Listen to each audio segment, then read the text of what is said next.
us, and we have forms which are subject to birth and death, forms which are limited in size. If there's a God, he shouldn't have any limitation.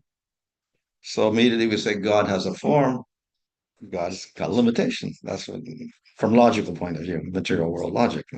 He's limited. So therefore everyone says, no, God should not have a form. However, we cannot discover everything in the spiritual world by material logic. It doesn't always work. So this is one of the things where material logic doesn't work. So yes, God is without limitation, but he can have a form. And even though the form looks limited to us, it's without limitation. So Krishna can be so high, whatever. No, okay, he's limited, he's got a body, but no, he's still unlimited. And this, of course, is illustrated in some things like in Bhagavad Gita, we have Krishna talking to Arjuna, and Arjuna says, I want to see your universal form. And then Krishna shows this huge form, expands himself into this huge form with thousands of heads and thousands of arms, etc. And then he contracts the form and he's back to normal Krishna of a smaller size. So the Lord can expand his form or contract his form or whatever he wants to do. He's unlimited. So therefore, to have a form in the spiritual world is not a problem for the Lord. He can have a form, and at the same time, he can be unlimited. So one reason for having a form is because the devotee gets a good opportunity to appreciate the beauty of the Lord and to serve the Lord. If he doesn't have a form, what do we appreciate? Uh, most people are married here. Okay, you got married. So you have a man and a wife. It's a marriage, yeah? Yeah. So if you have a wife and she hasn't got a form, what do you do? How do you have married life without a woman without a form? You don't know where she is and like that. Impossible. Yeah. So for relationships, definitely we need forms. And bhakti means a relationship of love with the Supreme Lord. So there has to be a form there. So why bhakti? Why can't we just have jnana and immersion Brahman where there's no bhakti? Yeah, you can do that. And it's permitted. Bhagavatam says, yes, Brahman is a valid realization of the Lord, no form, no qualities, merging in God, fine. But no bliss. So the bliss arises from this relationship with the Lord, which we call rasa. Rasa gives rise to bliss.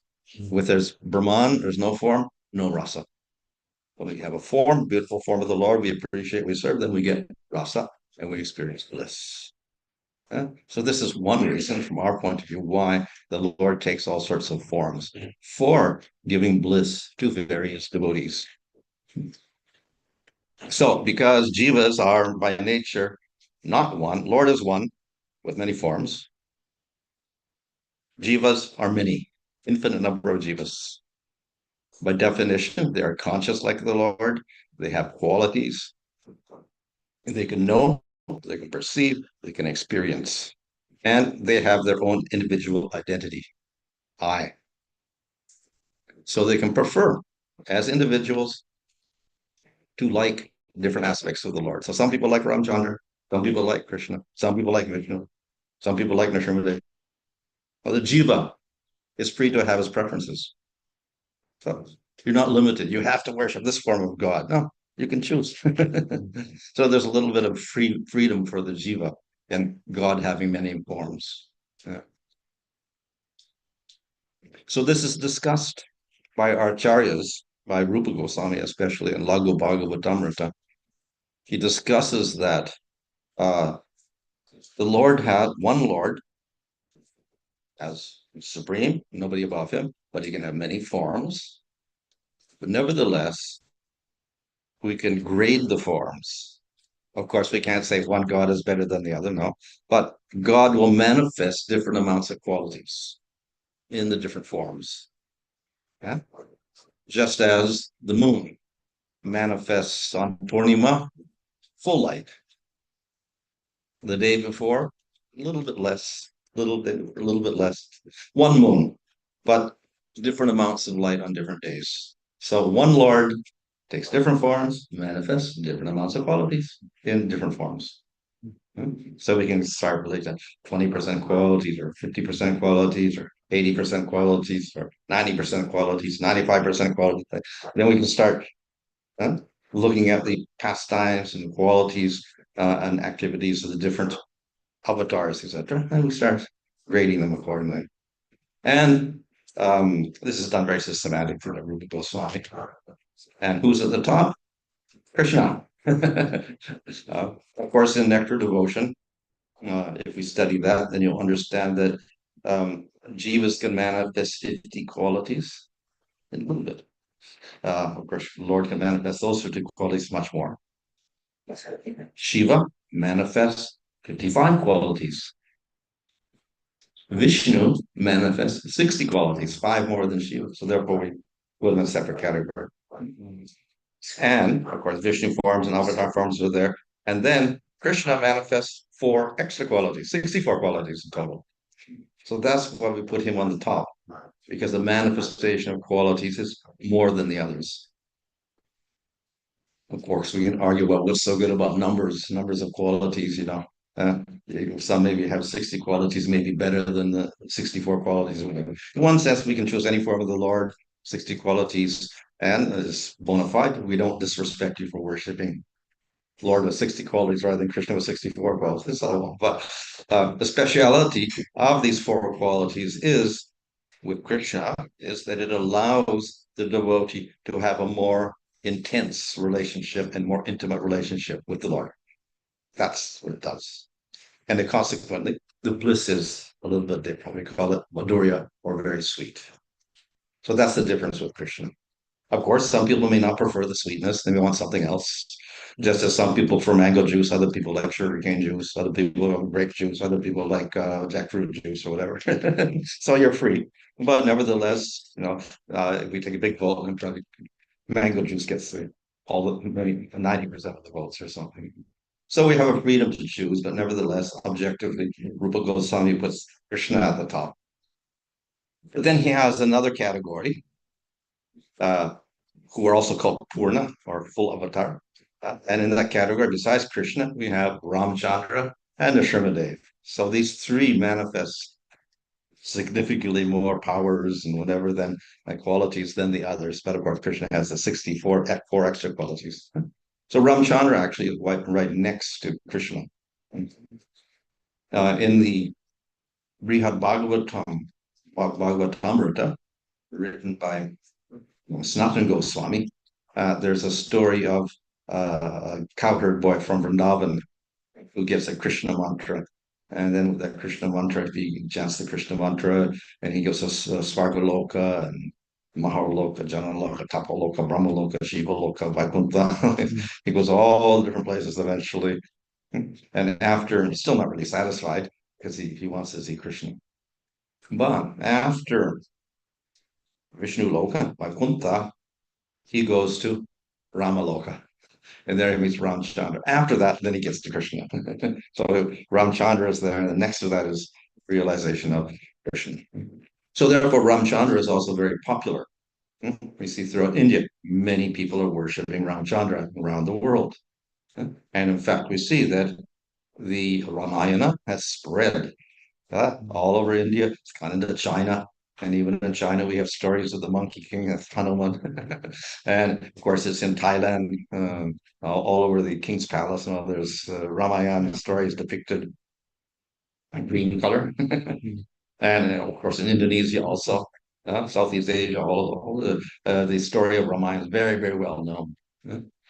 So, very, very famous. So, but of course, it's famous because, like Krishna, he manifests so many powers and so many qualities that it becomes very, very attractive. Anyway, oops. Okay, what you got here? Okay, so when the Lord appears in the material world as Avatar, he comes into the material world, but he doesn't change. He doesn't become a material person. He may look like he takes birth, but he doesn't take birth. He's eternal. So Krishna comes, he takes birth from Vasudeva and Devaki, but he actually is born, not born at all. He's still in the spiritual world. So same with Ramchandra. He's in the spiritual world with an eternal spiritual form with Sita and Hanuman and others. But he will appear in the material world. To do that, but then there's a mechanism. He has a mother, father. He seems to take birth in the material world. So though he appears in the material world, looks like he's born, he's actually not born. He's eternal. So Ramchandra has an eternal spiritual body, not subject to birth and death like us. So in the Bhagavatam, in the first canto and in the second canto, there's a list of the different avatars, starting from Narada Muni and Sanat Kumar and all these, all the way up until Kalki in our particular at the end of our yuga. But it may be a little bit difficult for us to figure out this chronology because there's not exactly chronological order, nor do we know which yuga and which manvantara they appeared in. So within the day of Brahma, there are 14 divisions, just like we have 12 hours in a day and 12 hours in the night. So there are 14 divisions in one day of Brahma. Huh? These are called manvantara periods. And in each of these periods, different avatars will appear. A lot of them appear in the first um, uh, Manvantara, that is Swayambhuva Manvantara. Uh, and as we go on and we come up to the seventh period, which is like midday, I think that's called Vivasata Manvantara. And Vivasata is the Manu. And this lasts for 71 yuga cycles, so Satya, Treta, Dwarpa, Kali. 71 times that goes on. And then next Manvantara starts. So now we're in the 28th cycle, and Krishna appears at the end of Dwarpa Yuga in the 28th cycle. Lord Chaitanya appears in the Kali Yuga, the 28th cycle. But 4 cycles before, in the Treta Yuga, was when Ramchandra appeared. So each Yuga cycle is over 4 million years. So therefore, Ramchandra appears 16 million years ago. It's not just, a few million years ago. Maybe it's actually 16 million, a long, long, long time ago, 16 million years ago. A very long period of time. So that's the period of Ramchandra. It's not the Treta Yuga next to Dwarpa Yuga. No, it's 4 cycles previously. Okay. So there's a whole dynasty mentioned in the Srimad Bhagavatam, from the Sun dynasty, and it comes down, and we get Raghu and Aja to Dasarath, and Dasarath we get Ramchandra being born. Yeah? So this is all coming from Vivasata Manu, his dynasty, Sun dynasty. Vivasata comes from Vivaswan. Vivaswan means the sun, so he gets that name from the sun. So he has the Sun dynasty there. And as a result of that dynasty in the 24th cycle, Ramchandra gets born from Dasarath. So he is born, but he's never born alone. So we see Krishna is born with Balarama's there. So similarly with Ramchandra, we have Rama, Lakshman, Bharata, and Satrughna. So we have 4 personalities there. And actually, they also represent what we call the Chaturvyuha. We have Vasudeva, Shankarshan, Aniruddha, and Pradyumna, who also appear in Krishna's pastimes in Dwarka, along with Krishna and Balaram. So actually, and they're all forms of the Lord. So actually, it's not just Ramchandra is Supreme Lord. These other brothers are also Supreme Lord, just like Balaram is Supreme Lord. Okay, so therefore, the Lord does not appear alone. He appears with his expansions, etc. And of course, he also appears with his devotees, like Hanuman, etc. He also appears with his parents, just as Krishna comes through Vasudeva and Devaki. So we have Dasarath coming out. So Ramchandra is very, very famous because he shows many, many qualities, and he manifests those or shows those qualities in his various pastimes. So we have the whole Ramayana dedicated to describing the various pastimes of Rama.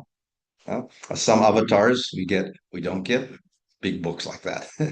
So for Nrsimha, we don't get there's a Nrsimha Purana, I think, but not so much about Nrsimha, not less about Varaha and Vamana and others like that. Huh? Not Ramchandra, we have plenty of pastimes in the Ramayana. And of course, after the Ramayana, then others wrote versions of that, like Tulsidas and local languages. I think in Tamil, there's a version. Yeah. Kamban's Ramayan's there. I think in Maharashtra, there's another version of it. In Bengal, they have their own version. Like I said, they put it into the local language also and became famous that way. So all the pastimes are so attractive that people like to hear them. So in ancient times, they didn't have televisions, they didn't have videos, they didn't have all this, the internet and all these sort of things around, Netflix and all this. So it was all hearing. They would go and listen to the Katha, Ram Katha or Krishna Katha, etc. Or they would put it in dramas. And they would have these stage-long dramas that go on all night, all different characters, and people will be listening to all this. So people were very attracted to these things. So attracted are people to these different events and pastimes that, in spite of the distractions of the modern world, people are still attracted. So it's remarkable because most religions, with all their activities and gods and whatever, they usually die out after a while. Yeah, so Egyptian is there, Greek is there, Roman is there, these pastimes and other religions, but they don't survive. The pastimes of Krishna and the pastimes of Rama have survived for thousands of years, and people hearing, seeing the dramas, reciting, etc. It goes on. Why it keeps going on? Because people are still attracted to them. People get great spiritual pleasure from hearing these pastimes of Rama and Krishna and the other avatars. So there's, of course, it illustrates the attractiveness of the Supreme Lord when he does have a form and he has qualities and he has lila. So there's so many different activities of Ramchandra mentioned in detail in the Ramayana, and in the Bhagavatam, it's very briefly discussed, probably because there's a whole work dedicated to him by Valmiki. So therefore, I think his pastimes are summarized in 2 chapters only in the ninth canto of Bhagavatam. And so there it describes how Rama selected Sita and he broke the bow, like little elephant will break a piece of sugar cane. So he got the bow, strung it, whatever. And he attained Sita as his wife. So just as Ramchandra is Supreme Lord, Krishna is Supreme Lord, so Rama took Sita as his consort, so she is the equivalent of Lakshmi, just as Radha and Krishna are like Lakshmi and Narayan. So uh, Ramchandra and Sita are also like Vishnu and Lakshmi. So Sita is the Shakti of eternal Shakti of Ramchandra. And what is the relationship? Married, so they have Murari Rasa. There's a little bit of a distinction here. Ramchandra is dedicated to one wife in Madhurya Rasa. Krishna has 16,108 wives in work and 3 billion gopis in Vrindavan. So it's quite different. So this is the difference in one sense. So the Madhurya Rasa expands with Krishna. It's very limited with Ramchandra. And we cannot aspire for Madhurya Rasa with Ramchandra. Can't have it. This only Sita can have. If we want it, we have to go to Krishna, like the sages of Dandakaranya for us. So this is the aspect of Krishna that makes him sweet. So you could have aspire for those relationships in Madhurya Rasa with Krishna. So anyway, he marries Sita. She's in this Madhurya Rasa, and this way, very very wonderful activities he has, and whatever. Also defeating Parsuram, etc. So what is famous is he got ordered to go to the forest, and then Sita decided to go with him, and so there he was banished. He actually voluntarily did this, huh? Because of the promise of his father, etc. So, and this way, he spent some time in the forest like that. He renounced the kingdom. Uh, he was the most qualified, but he voluntarily renounced it to fulfill the promise of his father. That's all. And so, very he had loyalty to his father in doing that, and he was completely detached from ruling, from kingdom, etc. Completely detached. Uh, when we discuss about Bhagavan. Sometimes we define Bhagavan as having six qualities, like Sadashvarya, yeah? Aishvarya, Virya, etc. So the last quality is Vairagya. Lord is fully renounced, not attached to anything. Mhm. So Ramchandra completely detached from his kingdom. If his father says, I made the promise, then Ramchandra says, yes, you made the promise, so I will just give up the kingdom. It's no difficulty for me. I'm not attached to the kingdom. So he is most qualified. He's completely detached. It doesn't matter what he does. And of course, then the famous story of the deer and Sita wanting the deer, and then of course Ravana kidnaps Sita.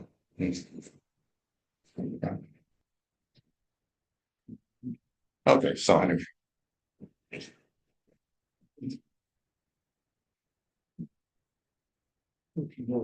the Ravana is a very famous demon. He is the main demon in the Ramayana because he stole Sita, and then on account of that, Ramchandra had this huge battle, and finally Ravana was killed. Uh, so Ravana is such a demon that not only did he hate Ramchandra, but he hated the Lord three times. So he was Haranyakasipu, killed by Nrsimhadev. Then he became Ravana, killed by Rama. Then he became Shishupala, killed by Krishna. So three times he had to get killed by the Lord before he got liberated. So very great demon. uh, Um, and of course, his big offense was he stole Sita, or at least it looked like he stole Sita. So though he stole Sita from appearances, from the appearance, we have to understand that he can never steal the consort of the Lord. It's not Sita cannot be touched by a demon, just as even the Lord cannot be touched by a demon. So his Shakti, Sita cannot be touched by a demon also. Eyes pierced. Then what happened? So the answer is that actually it wasn't the real Sita. It was a false Sita there. And after the whole incident was over, the real Sita again appeared and went back to Ayodhya. So in other words, it was not a real Sita at all because Ravana can never, kidnap the Shakti of the Supreme Lord. However, for pastimes, yeah, we find that Sita disappeared and looked like Ravana had captured her. And then Rama was full of lamentation and suffered. Of course, on one level, it looks like he's suffering like an ordinary person in this world. But on a transcendental level, this is not material suffering at all. And if we look in the uh, Rupa Goswami's Nectar Devotion, there we see that in Madhurya Rasa, in the relationship between Supreme Lord and his consort, we have union, and they're together, very, very joyful. And in the same prema, we have separation, where there is grief. Looks like grief. So not material grief, but due to separation in the spiritual world, then we get this grief-like symptoms, which are called debitary bhavas or secondary bhavas also, secondary rasa. But they're part of prema itself. So we shouldn't think that Ramchandra is subject to material grief at all. No, this is um, the secondary rasa uh, um, caused by separation from his beloved.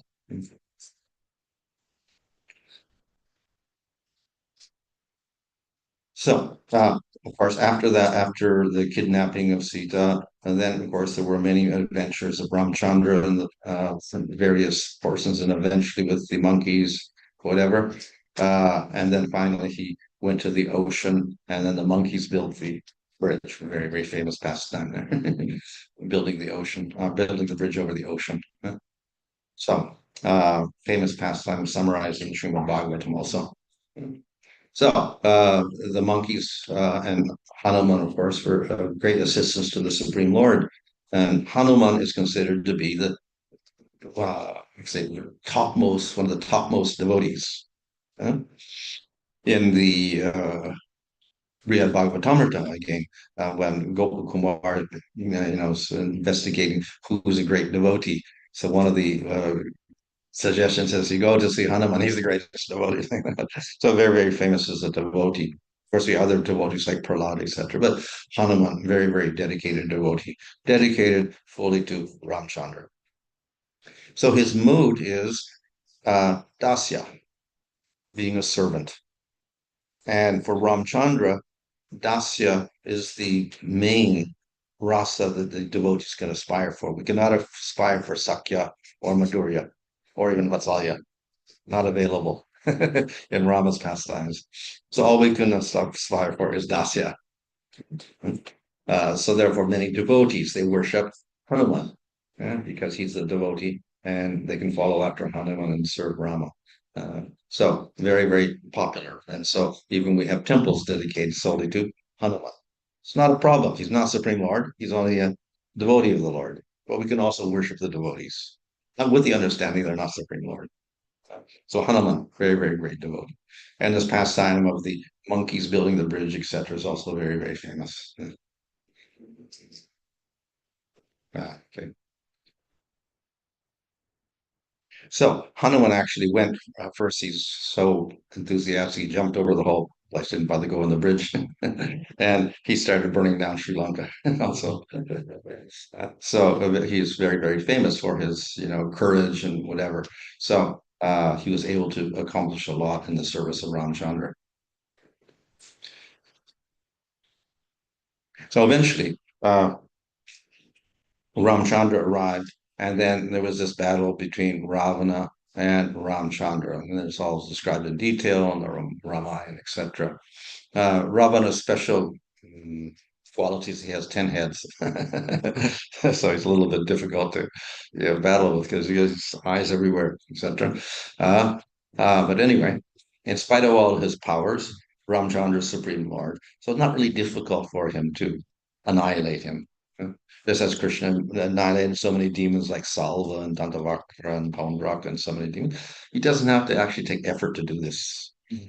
But he makes a show in which sometimes the enemy seems to be winning, and then he does something, and the enemy starts fighting back.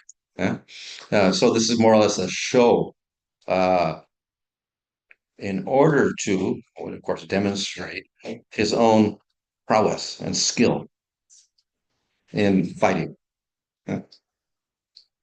This is also a rasa. It's called virya rasa, and virya means courage. So to display bravery and courage in fighting, that's yuddha, and fighting, that's one type of virya. So this is what is displayed in all these battles between the Supreme Lord and the demons, and with Rama and Ravana. The Lord expresses his virya rasa. Yeah. Okay. So eventually, of course, Rama won, and then he was able to bring her back to Ayodhya, etc. After he found her. So in this way, uh, Ramchandra left Ayodhya and went back to left Lanka and went back to Ayodhya. Uh, and after getting to Ayodhya, then of course he was installed on the throne again.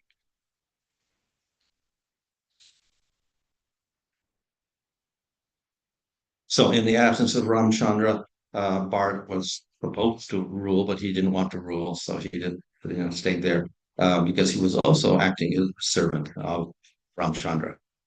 Uh, Even though he's also part of the Supreme Lord, he acts as the servant, just as Balaram acts as the servant of Krishna. So when he heard of Ramchandra's victory and his return, then he was overjoyed. And he took Ramchandra's wooden shoes, came out with him, and met him, and then offered him respects and gave him the kingdom. So this way, Ramchandra again was reinstated. Um,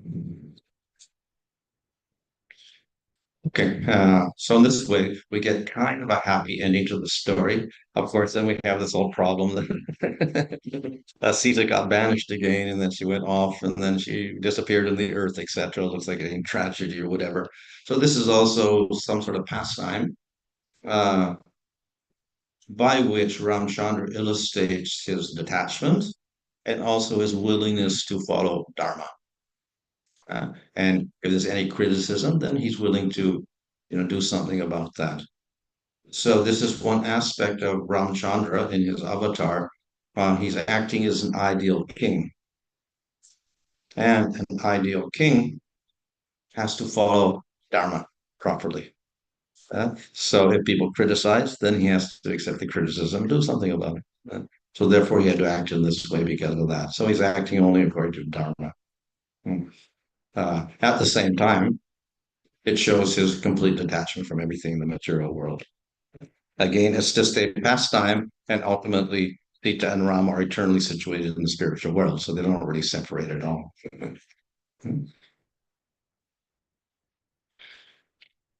Yeah, okay. This is tells that Ramchandra heard some. He was wandering around like a spy at night, just hear what people are talking about, and then he heard a man speaking to his wife. And he talked about Sita Devi, because his own wife was unchaste, and then he mentioned Sita Devi in that connection, implying that she was also unchaste because Ravana had taken her. Then Rama accepted her back. So how can you do that when it's with a demon or whatever like that? So just put a bad spot on Ramchandra's name like that. So therefore, he he banished her, or whatever like that, and then she had two children, but which she gave birth to later on in the ashram. Uh, So in this way, we get a rather sad end to that part of the story.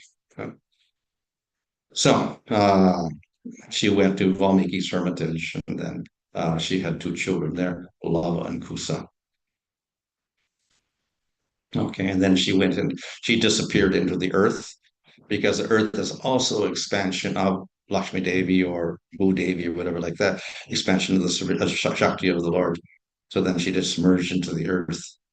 But of course, we know that ultimately she is the eternal consort of Ramchandra. So therefore, she unites with him. Okay.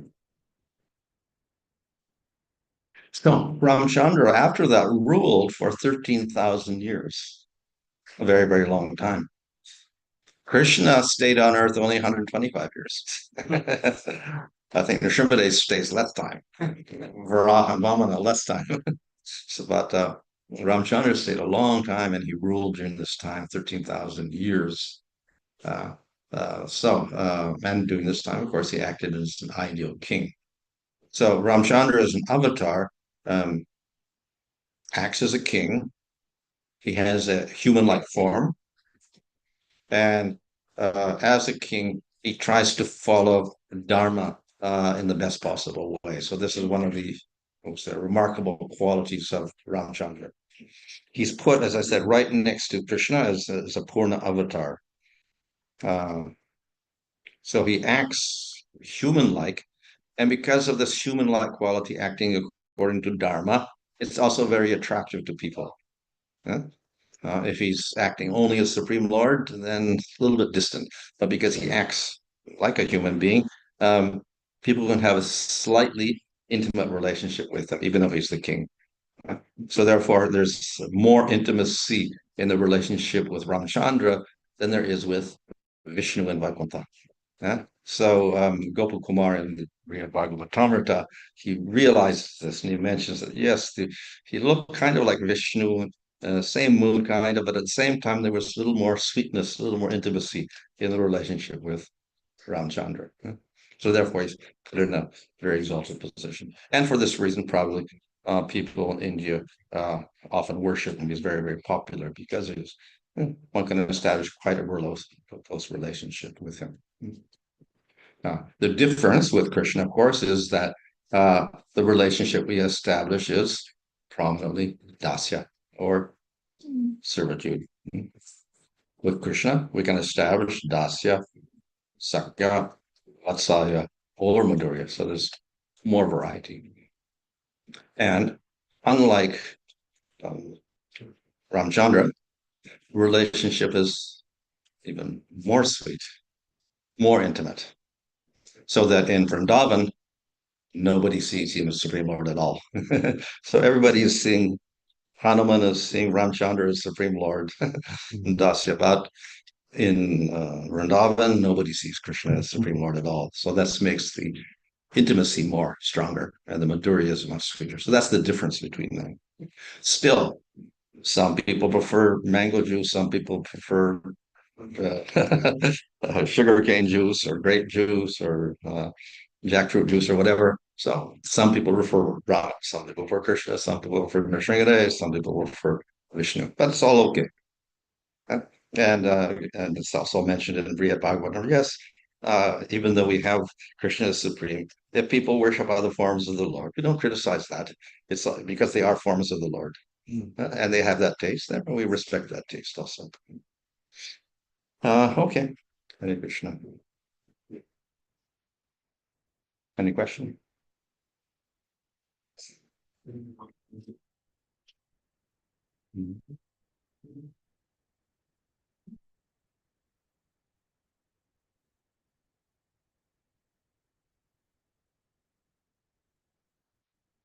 As we chant, of course, we chant Krishna's name because Lord Chaitanya said you should worship Krishna, so we chant Hare Krishna. But if you can also chant the names of Rama. You do Rama Kirtan. If you want to go to Rama, you chant Rama Kirtan because the name of Rama is also powerful. If you're a devotee of Vishnu, you chant Vishnu's name. As Ajamil chanted Narayana and he got all his karmas removed, whatever. So all the names of the Lord are very powerful. So we can do kirtan for any form of the Supreme Lord.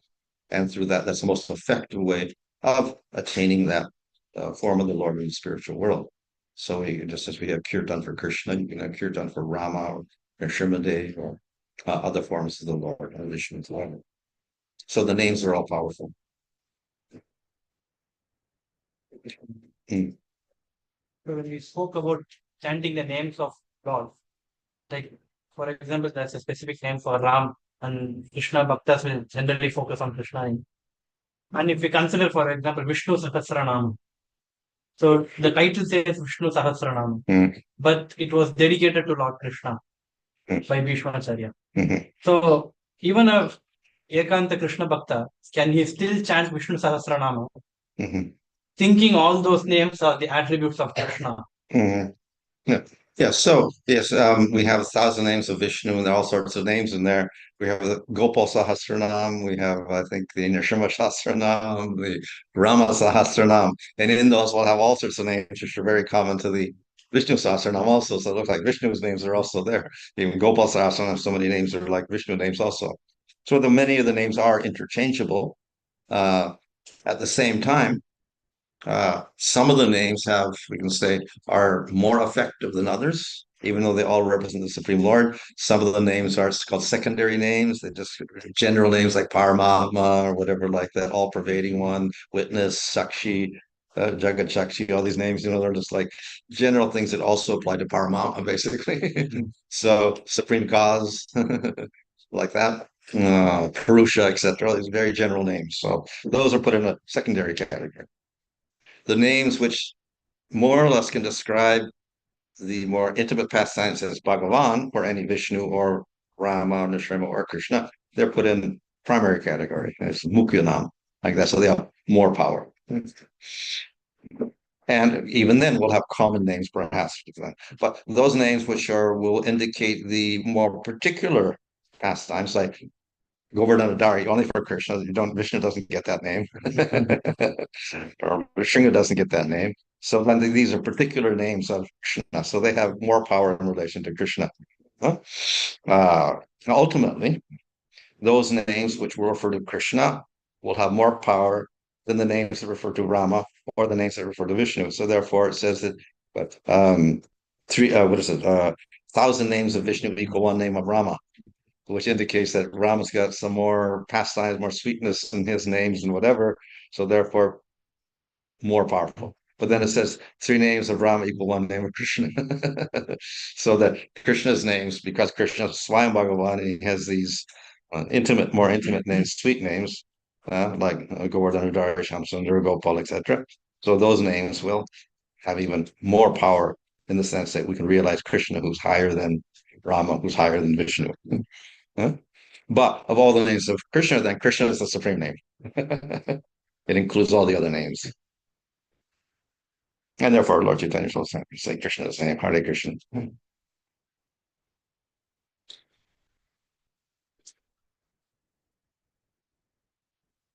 Yes.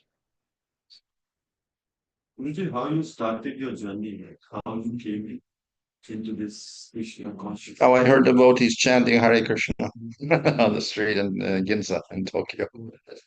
So I became interested from that. I went to the temple. Yeah.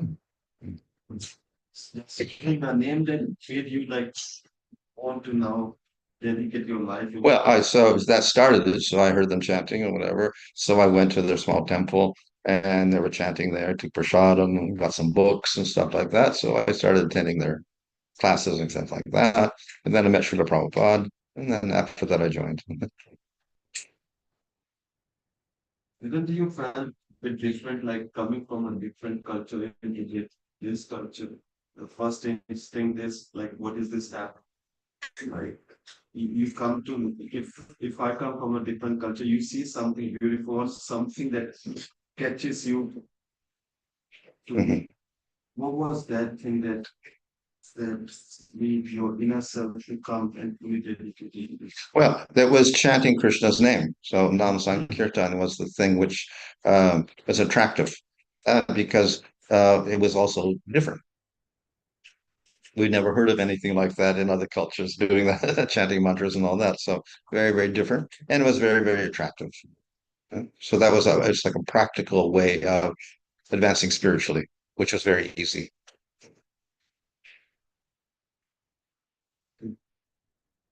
Um, Mm.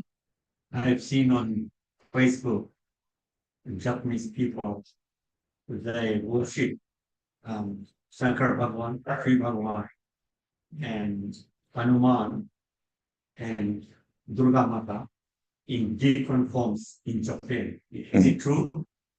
Well, if we in Buddhism, uh, actually Japan Buddhism came from China, which came from Tibet, which came from India.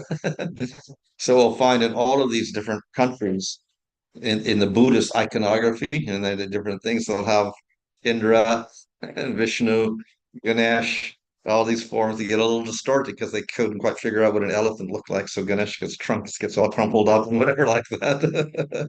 But these forms get carried over in the in this on in the different drawings, etc. And eventually got to Japan. So we'll see the same forms there in Japan also. There's Saraswati there also holding a little instrument like a vina, whatever, like that. Goddess of learning. So yeah, all the different devatas and forms of the Lord. Also, we see many of those forms there in Japan coming through Buddhism.